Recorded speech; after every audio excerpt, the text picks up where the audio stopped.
बीती रात जो वायुसेना ने शौर्य प्रदर्शन किया पाकिस्तान की 9 जगह ठिकाने पर, उस पर आपकी पहली प्रतिक्रिया? प्रतिक्रिया ये है कि ये बरसों पहले हो जाना चाहिए था। आज आपने अगर सेना का जो अभी प्रेस ब्रीफिंग हुआ है उसमें आपने सुना, उन्होंने कहा कि पिछले 3 दशकों से इस तरह के कैंप, इस तरह की गतिविधियां पाकिस्तान के साइड से होती रही हैं। तो अगर आपके घर के मोहल्ले में कोई आपका पड़ोसी बैठकर आपके घर में कंकड़ फेंकता रहेगा, गोला बारूद फेंकता रहेगा, आग के गोले फेंकते रहेंगे, तो आप कब तक बर्दाश्त करेंगे? कभी ना कभी उसका उत्तर दिया ही जाएगा। और आज अगर ये उत्तर दिया जा रहा है तो पूरा देश उसके साथ खड़ा है। मेरा जनसुराज का अपना मानना है कि ये पहले होना चाहिए था, लेकिन अब जब हो रहा है तो इसको समुचित तौर पर किया जाए, इतनी ताकत से इसको खत्म किया जाए कि फिर से ये न पनपे। दूसरी बात, मीडिया को या जो दूसरे साथी हैं उनको थोड़ा धीरज दिखाना चाहिए। लड़ने का काम, देश की सुरक्षा का काम विशेषज्ञों को, सेना के वीरों के लिए छोड़ देना चाहिए।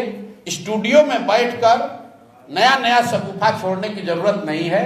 अगर आप मैच्योर्ड कंट्री हैं, एक गंभीर व्यक्ति हैं, एक बड़े राष्ट्र के नागरिक हैं, देश से प्यार करते हैं, तो सेना को अपना काम करने दीजिए, विशेषज्ञों को इसकी व्यवस्था करने दीजिए।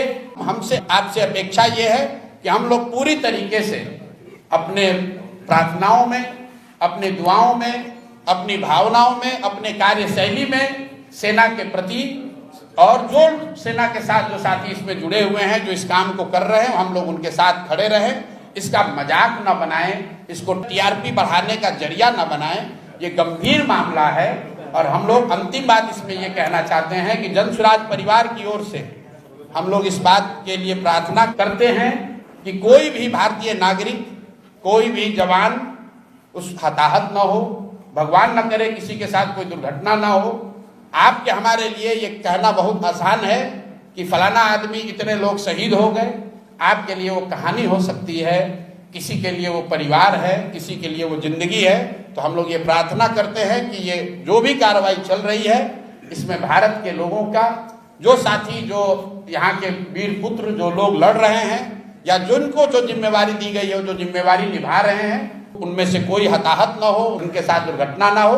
बाकी जो कुछ भी जिम्मेवारी नागरिक होने के नाते हम लोग पर होगी, जो सरकार और सदन तय करेगी, हम लोग सब उसमें साथ खड़े रहेंगे। इसी सवाल को आगे बढ़ाते हुए विपक्षी पार्टियां वो दिन गिनती कर रही हैं कि 13 दिन हो गए, 14 दिन हो गए, सरकार अटैक क्यों नहीं कर रही है?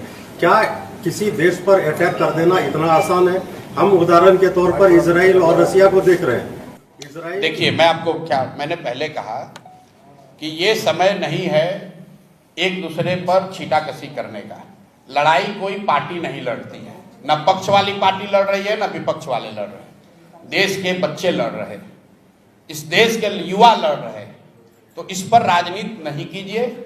देश के लोगों ने सदन में सरकार और विपक्ष दोनों को चुनकर भेजा है। दोनों को उनकी जिम्मेवारी दी गई है लोकतंत्र में, संविधान में।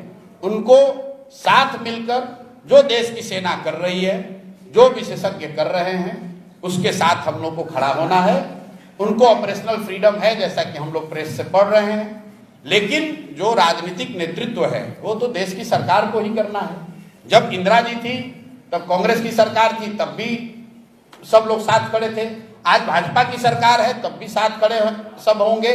और जब देश का मामला होगा, सरकार किसी की हो, लोग देश के साथ खड़े हैं, किसी नेता और दल के साथ नहीं खड़े हैं। इसलिए देश के साथ खड़े होइए, वो मोमेंट है। और मुझे कहने की जरूरत नहीं है, देश अपने आप, हर वो व्यक्ति जो इस मिट्टी से प्रेम करता है, इस देश से प्रेम करता है, वो अपने आप खड़ा होगा।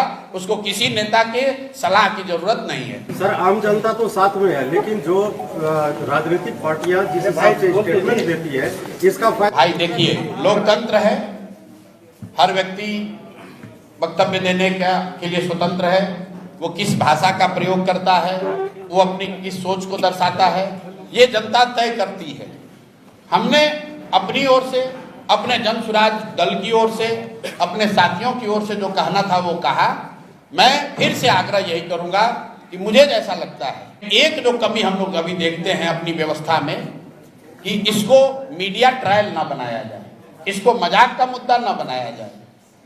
ये लोगों की जान का मामला है, देश की सुरक्षा का मामला है।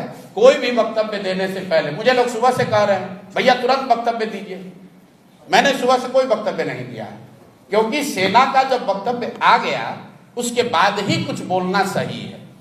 जब तक सेना के लोगों ने ब्रीफ नहीं किया तो आप सुबह में 4 बजे उठकर आप जबरदस्ती का नेता बनने के लिए कुछ कह रहे हैं, वो हम लोग का स्वभाव नहीं है। ये ना वो विषय है राजनीति का, ना हम लोग कभी इसमें शामिल होंगे। सेना का वक्तव्य आया है, हम लोग उसको सैल्यूट करते हैं, हम लोग उनके साथ खड़े हैं। ना हम में वो योग्यता है कि मैं सेना को बताऊं कि उनको क्या करना चाहिए, और ना मेरा वो काम है। हम लोग का काम यह है कि जो विशेषज्ञ कर रहे हैं, जो देश की संसद तय कर रही है, जो देश की सेना कर रही है, हम लोग उसके साथ तन मन धन से हर तरीके से खड़े हैं। जो नागरिक होने के नाते हम लोग पर जिम्मेवारी आएगी, हम लोग उसको ईमानदारी से पूरा करने की कोशिश करेंगे।